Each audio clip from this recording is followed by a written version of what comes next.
Let's read paragraph 13, Lena. Okay, here we go.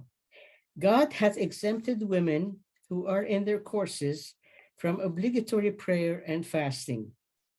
Let them instead, after performance of their ablutions, give praise unto God, repeating 95 times between the noon of one day and the next, glorified be God, the Lord of splendor and beauty. Thus hath it been decreed in the book, if ye be of them that comprehend. Okay, this particular law, which is an exemption, leads us to note 20, which leads us to notes 34, 106, back to 20, then 12, then back to 20, then 103, and then 106 again. So you see how we can't cover all those words, but they're there for all of us to study more than once throughout our learning the revelation of Baha'u'llah. But I have read all of those notes and I have digested for you the salient points, and I've labeled them on my paper here. The repeated prayer that's mentioned in paragraph 13, we learn that the notes tell us, I'm sorry, I'm reading this a little wrong. Okay, what it's saying is we repeat the prayer once a day. Obviously, between noon and noon means that it's over a 24-hour, one-day period. In other words, noon and noon means you wouldn't say it, let's say on Wednesday at 3 o'clock in the afternoon, which is from noon to midnight, and then you say another prayer at 5 o'clock in the morning of Thursday. In other words, Baha'u'llah is saying there's a 24-hour period when you say that, and so that you understand, he's saying it's from noon to noon. And you all know what it means for women in their courses. Okay.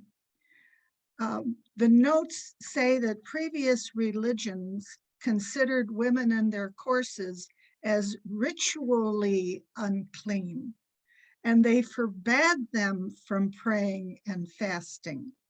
Now here's Baha'u'llah saying, you don't have to fast if you don't want to, but you definitely have to pray one way or another. Like previous religions, they're not saying, Baha'u'llah is not saying that you can't even fast. Those notes also explain that the wearing of animal hair or certain objects on one's person does not invalidate your prayers. Again, this is because other religions have those kinds of reservations that God will not accept your prayer if you're wearing a mink coat, let's say, or the skin of a dozen rabbits. He has abolished those kind of beliefs. And he says that through his revelation, all created things have been immersed in the sea of purification. Now, you can look at that from two sides. One is these things that were considered unclean are now not considered unclean. And at the same time, you have the ablutions attached to it, which helps us in our purification. We also learned from those notes that the Bab in this Arabic bayan also abolished those restrictions. Okay, now I'm going to ask you to read note 34, Lena. Okay. Ablutions are specifically associated with certain prayers. They must precede the offering of the 3 obligatory prayers. The daily recitation of Allahu Akbar 95 times, and the recital of the verse prescribed as an alternative to obligatory prayer and fasting for women in their courses. Yes. Yeah. Is there more, Lena? Oh yeah, there's more. The prescribed ablutions consist of washing the hands and the face in preparation for prayer. In the case of the medium obligatory prayer, this is accompanied by the recitation of certain verses. See some text revealed by Baha'u'llah supplementary to the Kitab-i-Aqdas. That ablutions have a significant that ablutions have a significance beyond washing may be seen from the fact that even should one have bathed oneself immediately before reciting the obligatory prayer, it would still be necessary to perform ablutions. And this is question and answers page number 18. When no water is available for ablutions, a prescribed verse is to be repeated 5 times, see note 16. And this provision is extended to those for whom the use of water would be physically harmful. The detailed provisions of the law concerning ablutions are set out in the synopsis and codification section, so on and so on. Okay, so you finish Yeah. that number 34. There's Yes. also in the notes of clarification from the Universal House of Justice. The Universal House of Justice has clarified that the provisions in the Kitab-i-Aqdas granting exemptions from certain duties and responsibilities are, as the word indicates, exemptions and not prohibitions. Any believer is therefore free to avail himself or herself of an applicable exemption if he or she wishes to do so. However, the House of Justice counsels that in deciding whether to do so or not, the believer should use wisdom and realize that Baha'u'llah has granted these exemptions for good reasons. For example, in fasting, we will read that if you are ill, you are not permitted to fast. It doesn't say you're exempt from it. It says you are not permitted to fast if you're sick. Okay, let's go on to paragraph 14. Would you read that, Lena? When traveling, if you would stop and rest in some safe spot, perform ye, men and women alike, a single prostration in place of each unsaid obligatory prayer. And while prostrating, say, glorified be God, the Lord of might and majesty, of grace and bounty. Whoso is unable to do this, let him say only, glorified be God. This shall assuredly suffice him. He is of a truth, the all-sufficing, the ever-abiding, the forgiving, compassionate God. Upon completing your prostrations, seat yourselves cross-legged, men and women alike, and 18 times repeat, glorified be God, the Lord of the kingdoms of earth and heaven. Thus doth the Lord make plain the ways of truth and guidance, ways that lead to one way, which is the straight path. Render thanks unto God for this most gracious offer. Offer praise unto him for his bounty that hath encompassed the heavens and the earth. Extol him for his mercy, for this mercy that hath pervaded all creation. This involves not just Baha'is who are traveling, but if they're at home facing insecurities. We might think about our brothers and sisters facing all kinds of limitations and persecutions in Iran that they may, and especially when we've had the recent news of the Baha'i homes and businesses being destroyed. So they must be facing dangerous situations to be obedient to the Baha'i laws. The note explains that laws are for both men and women, and that the obligatory prayer is not to be unfulfilled just because you're traveling. The law provides the means for compensating for missed obligatory prayers. Upon reaching a safe place or at your traveling place, I'm going to repeat what it says about how you replace the obligatory prayer with this law. He says 1 prostration for each missed obligatory prayer. Now, the prostration, as you know, is where you kneel and put your head on the floor. And then it's followed by the glorified, 2 different glorified God quotes. After which, when you've said the number, in other words, you don't do this after each prostration and prayer recitation. If you've missed it for 6 days, you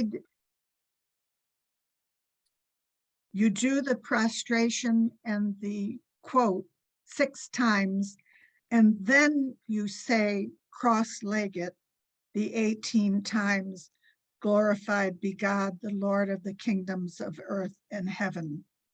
And note 22 explains that cross-legged is associated with an Arab expression, which I will not try to pronounce. It means posture of unity. Interesting, what? Let's see. I find it very sweet how so many of the laws, Baha'u'llah explains what the law is and how to execute it. And then he says something like, you should thank God that you have the privilege of doing and of being obedient to these laws, that we want to do what he wishes us to do. So I really find that so sweet. And a book of laws. You know, can you imagine reading a legal book of laws in society that says, thou shalt not steal? But isn't it nice that you can go to the park and have a prayer under a tree? You'd never read that in a book of law. So let's move on to paragraph 15. I'm going to read it because Lena is going to read a much larger. I'll prepare her for it. You will eventually be reading note 23, Lena. But Okay. the law for the Kitab-i-Aqdas 15. Say, God hath made my hidden love the key to the treasure. This is not an easy law to understand. Would that ye might perceive it, but for the key, the treasure would to all eternity have remained concealed. Would that ye might believe it. Say, this is the source of revelation, the dawning place of splendor, whose brightness hath illumined the horizons of the world. Would that ye might understand. This is verily that fixed decree with a capital D, which every irrevocable decree hath been established. Now, it only has 1 note, which is note 23. And it is pertinent in that it references other parts of the sacred writings for us to understand, particularly this hidden treasure. Lena? Yep. There is a well-known Islamic tradition concerning God and his creation. I was a hidden treasure. I wished to be made known, and thus I called creation into being in order that I might be known. References and allusions to this tradition are found throughout the Baha'i writings. For example, in one of his prayers, Baha'u'llah reveals, Lauded be thy name, O Lord my God. I testify that thou wast a hidden treasure, wrapped within thine immemorial being and an impenetrable mystery, enshrined in thine own essence. Wishing to reveal thyself, thou didst call into being the greater and the lesser worlds, and didst choose man above all thy creatures, and didst make him a sign of both of these worlds. O thou who art our Lord, the most compassionate, thou didst raise him up to occupy thy throne before all the people of thy creation. Thou didst enable him to unravel thy mysteries and to shine with the lights of thine inspiration and thy revelation, and to manifest thy names and thine attributes. Through him, thou didst adorn the preamble of the book of thy creation. O thou who art the ruler of the universe, thou hast fashioned. Likewise, in the Let hidden me words, stop here. Let me sure, stop here one moment. I hope you all get a chance to really read it yourself instead of listening to it. The important thing to note is the pronouns. The pronouns, when he talks about him or man, they're capitalized, which means that they're talking about, Baha'u'llah is talking about the manifestations of God. In it, you will hear he mentions peoples. That would be men, women, without being capitalized. So in this quote, which you can find in prayers and meditations also, note that the pronouns are capitalized. Lena? likewise, in the hidden words, he states, O Son of Man, I love thy creation, hence I created thee. Wherefore do thou love me, that I may name thy name and fill thy soul with the spirit of life.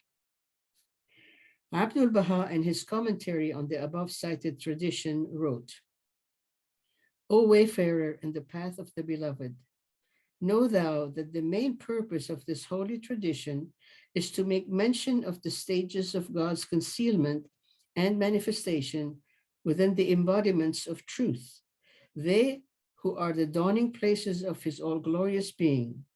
For example, before the flame of the undying fire is lit and manifest, it existeth by itself, within itself, in the hidden identity of the universal manifestation. And this is the stage of the hidden treasure. And when the blessed tree is kindled by itself within itself, and that divine fire burneth by its essence within its essence, this is the stage of I wish to be made known. And when it shineth forth from the horizon of the universe with infinite divine names and attributes upon the contingent and placeless worlds, this constituted the emergence of a new and wondrous creation, which corresponded to the stage of, thus I called creation into being. And when the sanctified souls rend asunder the veils of all earthly attachments and worldly conditions, and hasten to the stage of gazing on the beauty of the divine presence, and are honored by recognizing the manifestation and are able to witness the splendors of God's most great sign in their hearts, then will the purpose of creation, which is the knowledge of him who is the eternal truth, become manifest. When you study that particular paragraph, you have to pay attention to 3 steps that it mentions going through. The first 2 steps leading to I wish to be made known, and thus I called creation into being. And the third one is recognition. I hesitate to go into a course on hidden treasure. The subject I have discovered is very vast.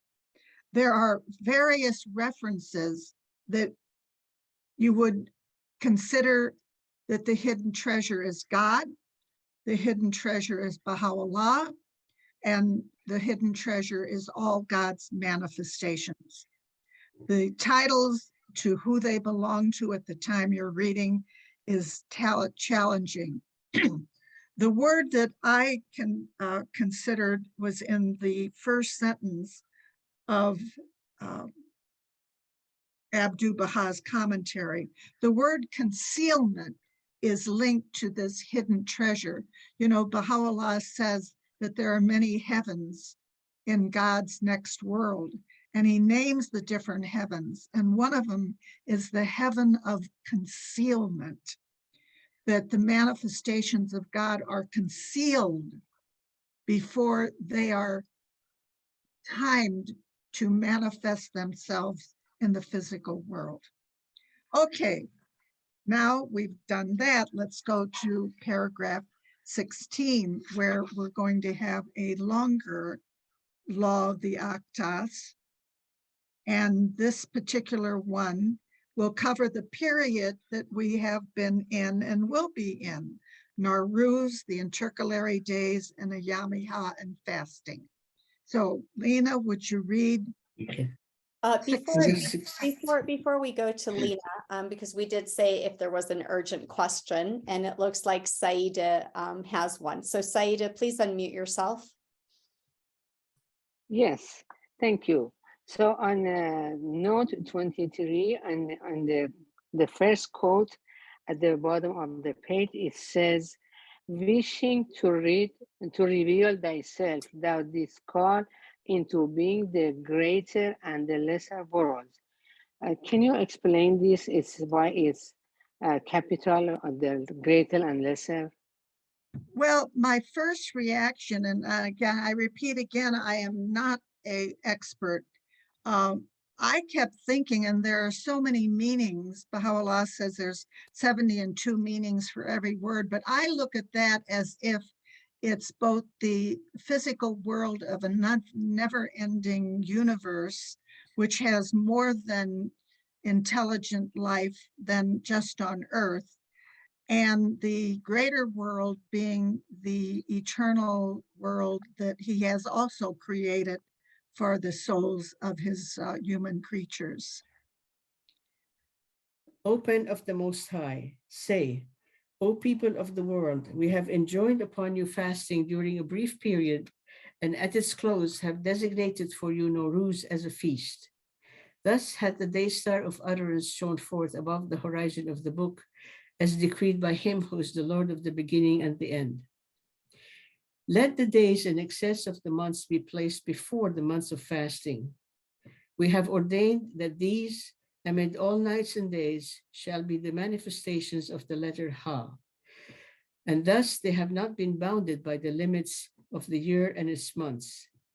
It behooveth the people of Baha throughout these days to provide good cheer for themselves, their kindred, and beyond them the poor and needy, and with joy and exaltation to hail and glorify their Lord, to sing his praise and magnify his name.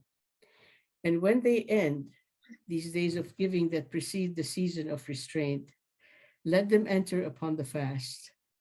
Thus had it been ordained by him who is the Lord of all mankind. The traveler, the ailing, those who are with child or giving suck are not bound by the fast. They have been exempted by God as a token of his grace. He verily is the Almighty, the most generous. Thank you, Lena. Now, I've studied all the notes and references, and these are the comments on those notes. These are not my comments. The notes explain that the opening pen of the Most High refers to Baha'u'llah and illustrates his function as revealer of the Word of God. That fasting and obligatory prayers are the two pillars sustaining the revealed law of God, and that through them the believers may draw nigh unto God. That means fasting and the obligatory prayers are extremely important for our spiritual life.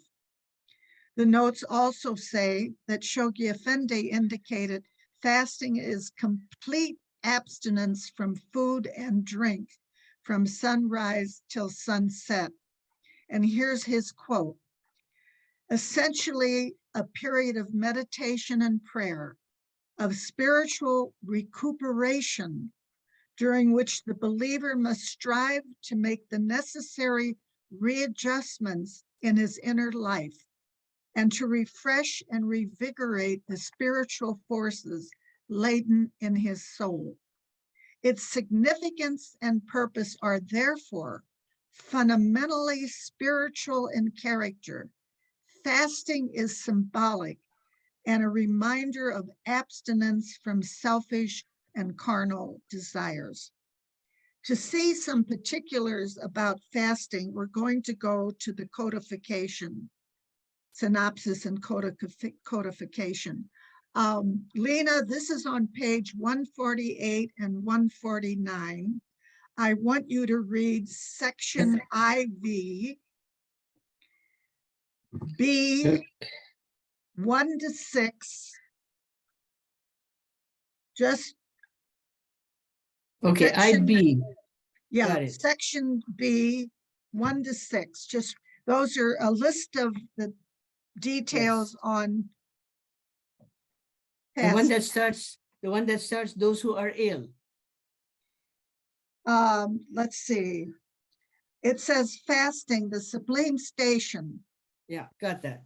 That's it. Fasting, the sublime station occupied by fasting in the Baha'i revelation. 2, the period of fasting commences with the termination of the intercalary days and ends with the Nowruz festival. 3, abstinence from food and drink from sunrise to sunset is obligatory. Fasting is binding on men and women on attaining the age of maturity, which is fixed at 15. Exemption from fasting is granted to A, travelers, provided the journey exceeds 9 hours, those traveling on foot, provided the journey exceeds 2 hours, those who break their journey for less than 19 days, those who break their journey during the fast at the place where they are to stay 19 days are exempt from fasting only for the first 3 days from their arrival. Those who reach home during the fast must commence fasting from the day of their arrival. B, those who are ill. C, those who are over 70. Women who are with child. Women who are nursing.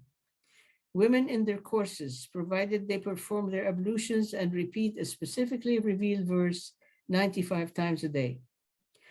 Those who are engaged in heavy labor, who are advised to show respect for the law by using discretion and restraint when availing themselves of the exemption.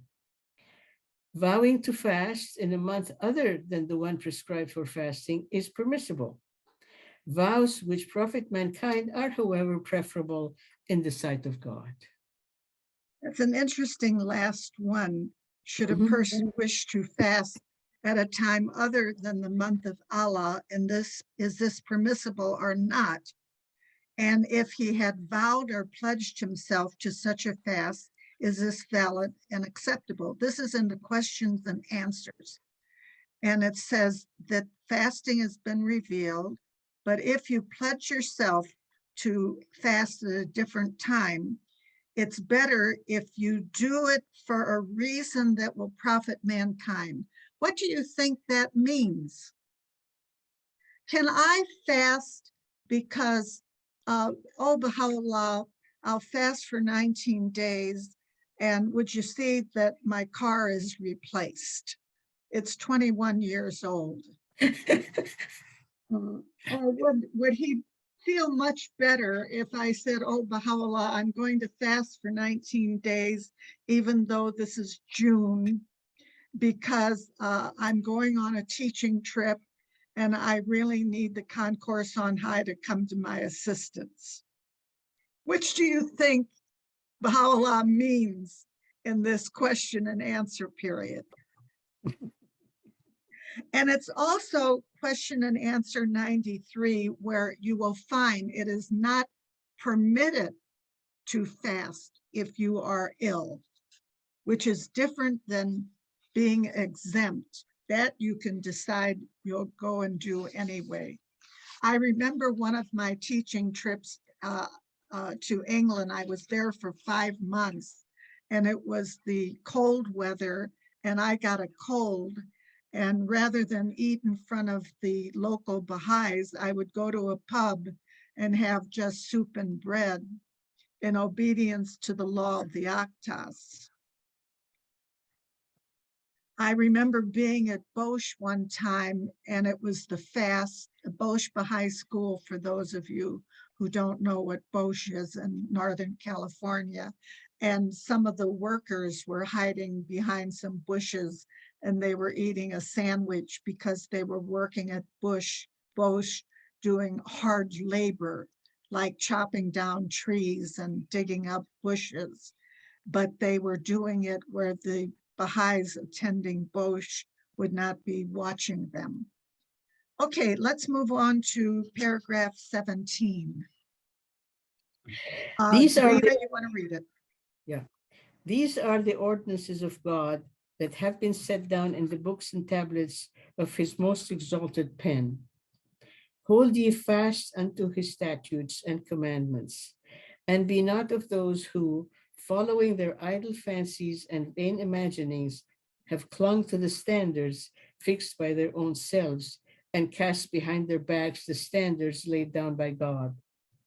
Abstain from food and drink from sunrise to sundown, and beware lest desire deprive you of this grace that is appointed in the book. There's only one little short note for that, which repeats what we just read, that you're abstaining from food and drink. But Abdu'l-Baha adds to it that in the Arabic language, drink also the verb means smoking.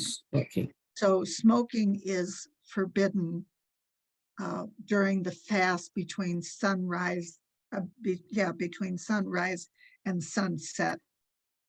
Okay, now we have one last paragraph 18 before we move on to the other series of paragraphs. I'm going to read the law, and Lena, be prepared to read note 33. It hath been ordained that every believer in God, the Lord of judgment, shall each day have washed his hands and then his face, seat himself, and turning unto God, repeat Allahu Akbar 95 times.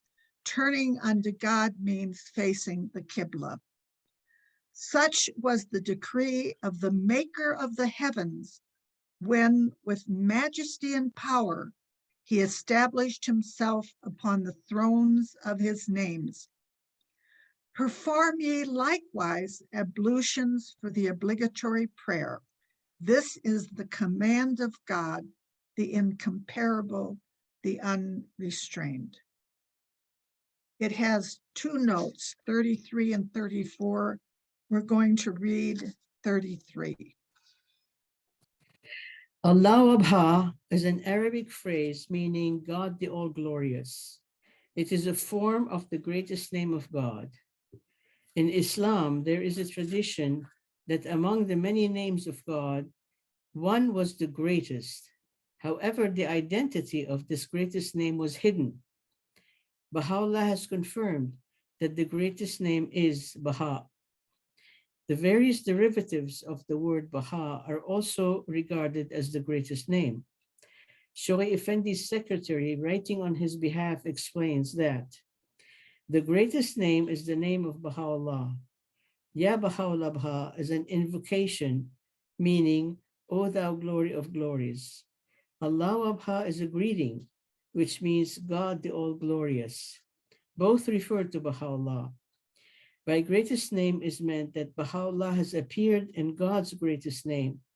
In other words, that he is the supreme manifestation of God. The greeting Allahu Akbar was adopted during the period of Baha'u'llah's exile in Adrianople. The repetition of Allahu Akbar 95 times is to be preceded by the performance of ablutions. Thank you. And the note 34 has to do with ablutions. You have to do them even if you have bathed yourself before performing the prayer. And if you don't have any clean water, you say 5 times in the name of God, the most pure, before the devotions. So that's the first section that we're covered. The second section, really paragraphs 29, 30, 31, 32. We're just going to have 4, but they're going to take up space for us to study in their entirety. So let's begin with reading paragraph 24, and this will be Derek. Say, this is that hidden knowledge which shall never change, since its beginning is with 9. The symbol that betokeneth the concealed and manifest, the inviolable and unapproachably exalted name. As for what we have appropriated to the children, this is a bounty conferred on them by God, that they may render thanks unto their Lord, the compassionate, the merciful. These verily are the laws of God. Transgress them not at the promptings of your base and selfish desires. Observe ye the injunctions laid upon you by him who is the dawning place of utterance. The sincere among his servants will regard the precepts set forth by God as the water of life to the followers of every faith, and the lamp of wisdom and loving providence to all the denizens of earth and heaven. This paragraph 24 and its major note 48 seems to follow up the laws of the Hakuk, which we were learning about in previous sessions. The subject in this note references the Bab's Arabic bayan and his inheritance laws. The thing that I would recommend for a deep understanding of this particular subject, because again, I am not an expert on this, is if any of you have the available Nadar Sa'idi's book, Logos and Civilization. If you don't, everything's online and you can find it. But what he has done in section 3 of his book, entitled The New World Order, it has 4 parts. Part 1 is titled the Kitab-i-Aqdas, and part 2, he discusses in detail the meaning of hidden knowledge. The significant meaning is that the words are meant to be Baha'u'llah, the greatest name. And this then leads us to another law of the Aqdas, the recitation of the greatest name 95 times. And you know, it's only been in the last several years, well, years go by, certainly before the pandemic, that the House of Justice said we are now to be obedient to the law of saying the greatest name 95 times. So if you don't have a copy of Logos and Civilization by Saidi, you can find it online. And just a correction for those who are watching, Marianne, you meant paragraph 29. You accidentally said paragraph 24, but that's okay. It's paragraph 29. Thank you. It is paragraph 29. Thank you, thank you. Okay. Derek, be prepared to read note 49. This paragraph 30, I'm not going to read. It's where Baha'u'llah is ordaining in every city a house of justice, and that its members don't have to be limited to the number 9, and that the members should be the trusted ones of the merciful and the guardians that dwell on earth. That's the gist to save time. And then of all the notes, I've selected note 49 for our study. Derek? 49. The Lord hath ordained that in every city a house of justice be established. The institution of the House of Justice consists of elected councils which operate at the local, national, and international levels of society. Baha'u'llah ordains both the Universal House of Justice and the local houses of justice in the Kitab-i-Aqdas. Abdul-Baha, in his will and testament, provides for the secondary, national, or regional houses of justice and outlines the method to be pursued for the election of the Universal House of Justice. In the verse cited above, the reference is to the local House of Justice, an institution which is to be elected in a locality whenever there are 9 or more resident adult Baha'is. For this purpose, the definition of adult was temporarily fixed at the age of 21 years by the Guardian, who indicated it was open to change by the Universal House of Justice in the future. Local and secondary houses of justice are, for the present, known as local spiritual assemblies and national spiritual assemblies. Shoghi Effendi has indicated that this is a temporary appellation which, as the position and aims of the Baha'i faith are better understood and more fully recognized, will gradually be superseded by the permanent and more appropriate designation of House of Justice. Not only will the present day spiritual assemblies be styled differently in future, but they will be enabled also to add to their present functions those powers, duties, and prerogatives necessitated by the recognition of the faith of Baha'u'llah, not merely as one of the recognized religious systems of the world, but as the state religion of an independent and sovereign power. Thank you. In referencing that particular quote, I have just a few things to say about it. One of them is a story from the World Center that some of you have heard before. When in the early 80s, there was a television movie called The Day After, in which nuclear weapons were dropped on America, and Jason Robart was the head of the rescue team in the movie. And a pilgrim brought a copy of the movie to the World Center and gave it to Glenford Mitchell, who invited a few of us to his house to view the movie, after which we had a discussion. And one of the things I remember Mr. Mitchell saying is that the thing that was missing from getting over a nuclear explosion destroying a good part of America was local spiritual assemblies. You know, the local spiritual assemblies, we're told, have the responsibility of not just the Baha'is in their community, but the citizens in the community. But we have to evolve into that.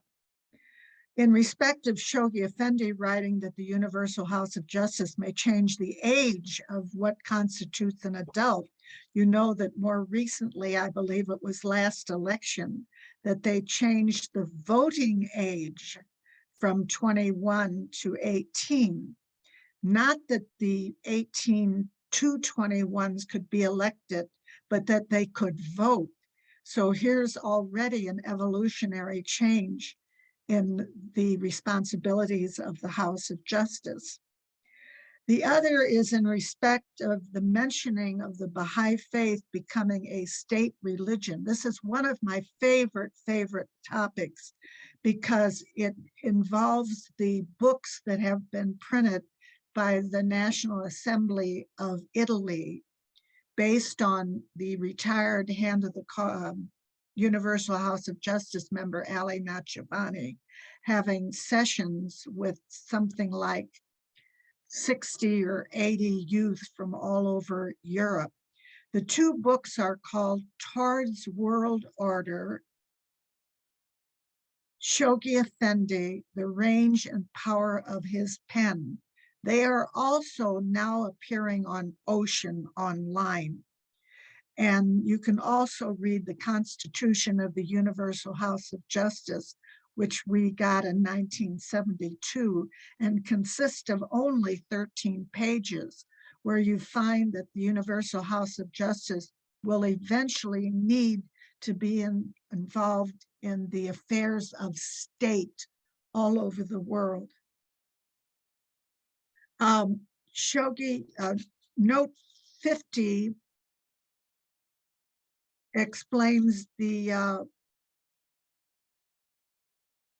minimum number of the institutions, as right now they're 9.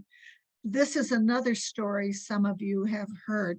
When Hussein Amanat was chosen to design the seat of the Universal House of Justice, and later all the other buildings on the Ark, he had to ask the House of Justice, what should he plan for in the room for consultation? The chamber, it's called the Chamber of Consultation. And in consultation, the House of Justice said to Mr. Amanat, don't think over 19. When I said goodbye to the House of Justice in that chamber, it were only 9 of them, actually 8, because Hushman Ferizem was on holiday. And it was a really big room that could accommodate 19 in the future. Okay, because of our time, we're going to go directly on to paragraph 31.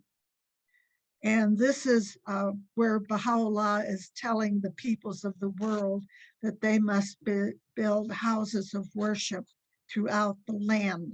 Now we'll have a reading of note 53. Build ye houses of worship throughout the lands. The Baha'i house of worship is dedicated to the praise of God. The house of worship forms the central edifice of the Mashrikal Ashkar, the dawning place of the praise of God, a complex which, as it unfolds in the future, will comprise, in addition to the house of worship, a number of dependencies dedicated to social, humanitarian, educational, and scientific pursuits. Abdu'l-Baha describes the Mashrikal Ashkar as one of the most vital institutions in the world. And Shoghi Effendi indicates that it exemplifies in tangible form the integration of Baha'i worship and service. Anticipating the future development of this institution, Shoghi Effendi envisages that the house of worship and its dependencies shall afford relief to the suffering, sustenance to the poor, shelter to the wayfarer, solace to the bereaved, and education to the ignorant. In the future, Baha'i houses of worship will be constructed in every town and village. So it sounds like the Mashrikal Ashkar is not just the house of worship, but all the dependencies around it. And Abdu'l-Baha calls this the most vital institution in the world, that it provides worship and service, the worship being the house of worships, and the services, the social dependencies that provide for the peoples. We know that some of the injunctions associated with the Mashrikal Ashkar are no musical instruments, but only the human voice, no preaching, but the reading of the words of God, no rituals, no collection of money, no commerce. And we can use an example, Jesus throwing the vendors out of the temples in the New Testament. And the world will be different when we see a house of worship in every city. I remember Ian Simple saying one time that the World Center will not build the house of worship because isn't that going to be a beautiful thing on Mount Carmel? He said the House of Justice will be building it because it will need it, because Baha'u'llah says before you come to work for the administration of the Baha'i faith, you would have dawn prayers. Ian Simple said he figured that there would be so many staff at the World Center that dawn prayers would be in stages. But now that we have internet and technology, perhaps dawn prayers will be manifested another way.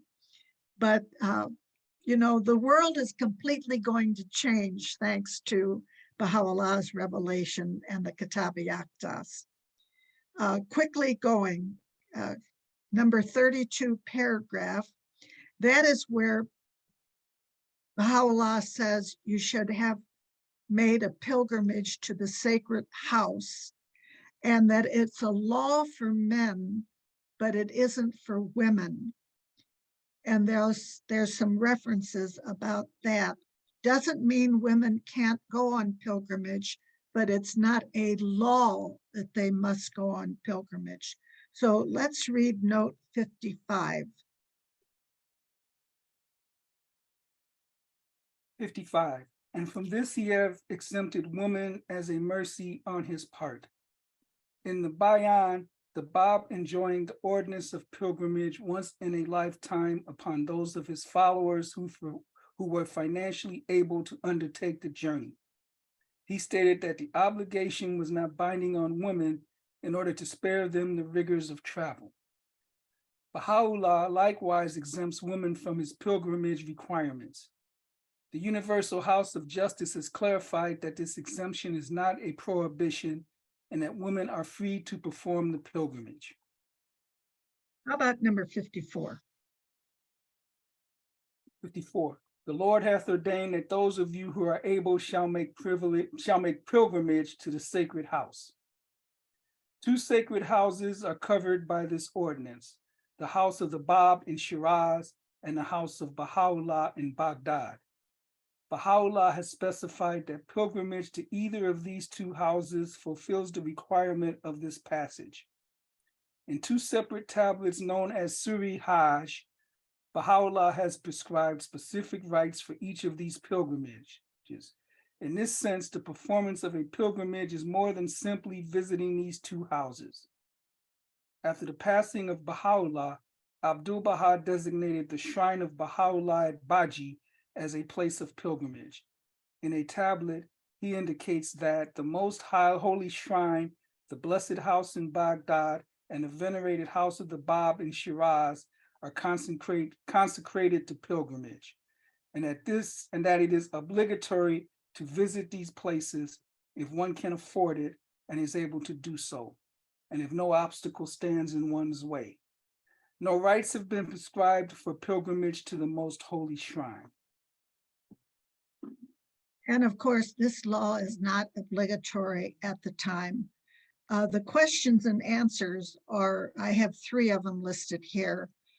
I'll read just the answers. It is an obligation to make pilgrimage to one of the 2 sacred houses, but as to which it is for the pilgrim to decide. By pilgrimage to the sacred house, which is enjoined upon men, is intended both the most great house in Baghdad and the house of the primal point in Shiraz. Pilgrimage to either of these houses sufficeth. They may thus make pilgrimage to whichever lieth nearer to the place where they reside. The other one is very interesting. It's that Baha'u'llah has changed the shaving of the head as a pilgrim, because that's what the Muslims do when they go to Mecca. And it says, all are charged with obedience to the Kitab-i-Aqdas. Whatsoever is revealed therein is the law of God amidst his servants. Now that is listed because during Baha'u'llah's journey to Adrianople, he actually wrote a law saying that you had to shave your head when you went on your pilgrimage to Shiraz, because, you know, Baha'u'llah is living, the Bab has passed away. The only pilgrimage site is the Bab's house in Shiraz. So Nabil received a tablet from Baha'u'llah asking him to go on pilgrimage on his behalf to Shiraz. And apparently, from what I can understand, he must have shaved his head, because Baha'u'llah had revealed this shaving of the head, which was not in the Aqdas, it was in a surah of pilgrimage. And then later on, Baha'u'llah wrote Nabil a second time and told him to do the same thing, to make a pilgrimage to the house of Baha'u'llah in Baghdad. So here's Baha'u'llah alive in Adrianople, and he's telling Nabil to make a pilgrimage to his own home in Baghdad. I find that just one of those prophetic eye-openers. I've left a lot of time now. I've done such a good time of rushing through this. Thank heavens you all have the book and can study it on your own. So we've got time for all kinds of questions. Or maybe some of you have comments.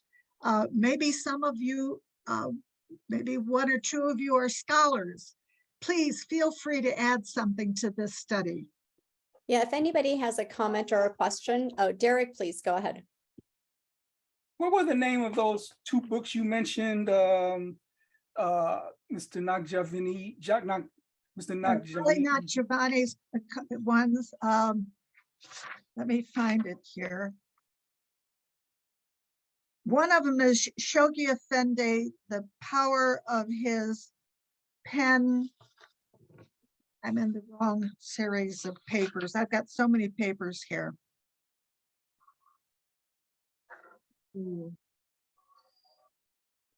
Towards World Order, I always remember because it's TWO, 2, Towards World Order. The other one is Shoghi Effendi, The Power of His Pen. I think that's the name of it. They are brilliant books. I just love these two books. You know, Ali Nachivani was the head of the research department all the years that he was, I shouldn't say that. There is no heads of the departments, but there are House members who are conveners of the department. And Ali Nachivani, working with Abdi Mesbah, more or less were the research department for the Universal House of Justice. What was the first word before world order? Towards World Order.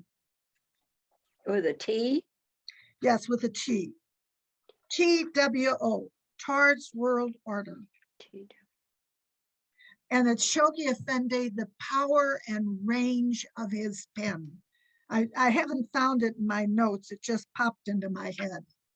Believe me, if you can get a hold of these books, they're precious.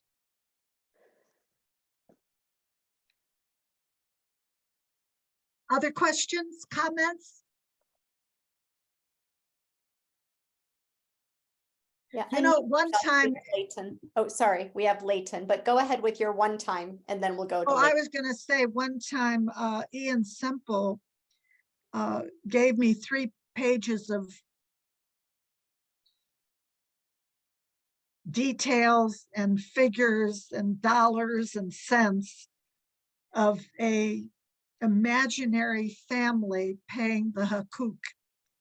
And he had me read it overnight home and asked me the next day what I thought about his scenario of inventing a family with all kinds of stocks and bonds and papers and, you know, money in the bank and property and how you calculate your hukuk. And the next day he said, well, what'd you think about the 3 or 4 pages of this case, Marianne? I said, well, I understood it while I was reading it, but if I had to pay the hukuk on this, I'd hire an accountant because that's too much work for me. You know, the will, the will and testament, it's easier to do your own will and testament than to die without having it done. And the administrative order has to follow the laws of the Aqdas. Leighton, please unmute yourself. Yes, a very clarification.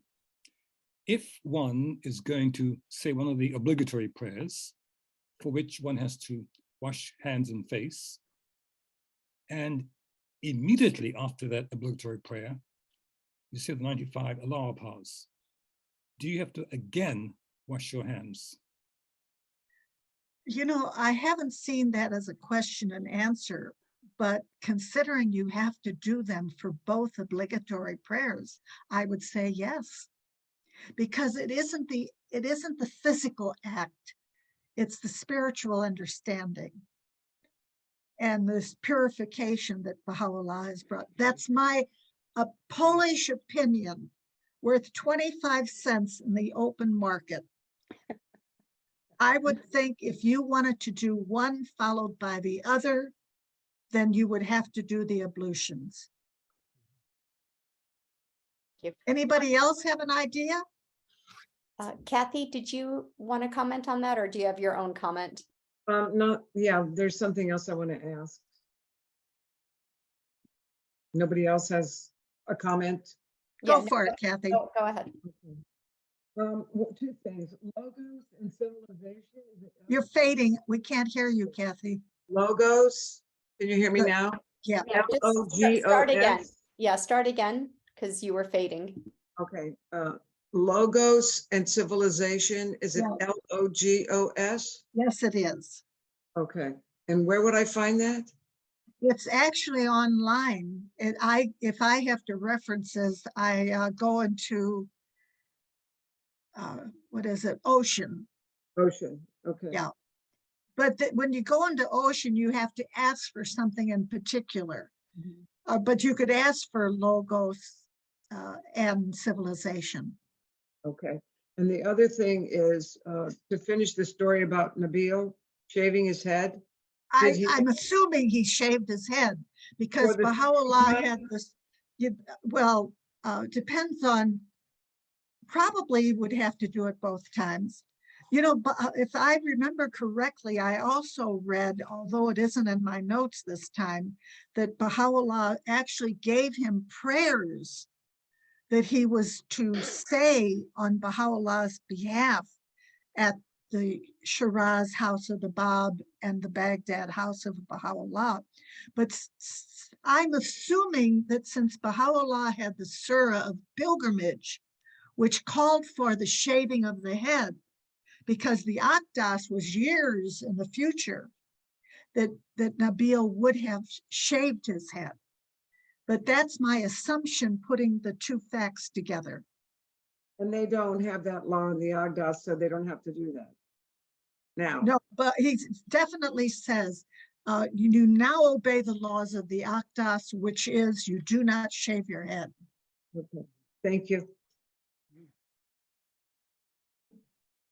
I found out from internet, looking this up for other religions, that in certain East Indian temples, that the women cut their hair and lay it on the temple threshold when they pray for something, and that the caretakers of the temple actually collects all that hair and sells it in the market.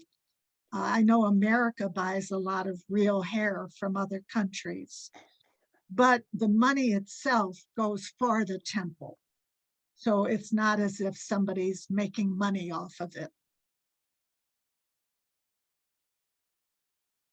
And of course, you know the story about the woman who cut her hair in Manchester, England, to send to the house of worship when it was being built in America. Do you all know that story? I heard it once. Yeah, I used to Yeah. mention it a lot. Yeah, why don't you share it, Marianne, and then we're going to go to Carol and Doug Hudson because they have a question, and then we're going to end with that. This young woman in Manchester, England, didn't have any money, and she wanted to donate to the building of the house of worship in America. And so she cut off her hair herself and sent it to be sold, and took the money and apparently wrote a letter to John Esselman. You know, John Esselman was the Brit who wrote Baha'u'llah and the New Era, which we use to introduce the faith to so many people around the world. And when John Esselman sent the money to Abdu'l-Baha, or sent the letter notifying what this Baha'i woman in Manchester, England had done. And Abdu'l-Baha wrote her back and said he was sorry she had to cut her hair. Had he known that she was going to do this, he himself would have made a contribution to the Wilmette House of Worship in her name. Then he wrote other countries, other Baha'is in other parts of the Middle East, and told them about this British woman. And he was so proud of what she did. And he said, there's nothing more glorious on a woman than her hair.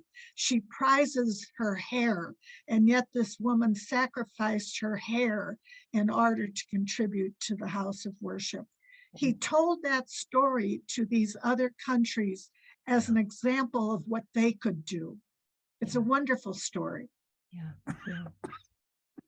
Carolyn Doug, please. Yeah, I just wanted a clarification that in the compilation on Hakukallah, it mentions the first duty to recognize the one true God, and the second is to show constancy in his cause. And after these, one's duty is to purify one's riches and earthly possessions according to what has been described by God. And then it says, thereafter it beseemeth thee to meet thine obligation to the right of God first, then to direct thy steps towards his blessed house. This hath been brought to thine attention as a sign of favor. And I just wanted to share that as Yeah. well, because that's one more factor within that, Yeah. that pilgrimage. Yeah, it's the same with writing your will. Is the first comes burying you, then comes paying your debts, and then comes the obligation of the Hakuk. Thank you for sharing that, Carol.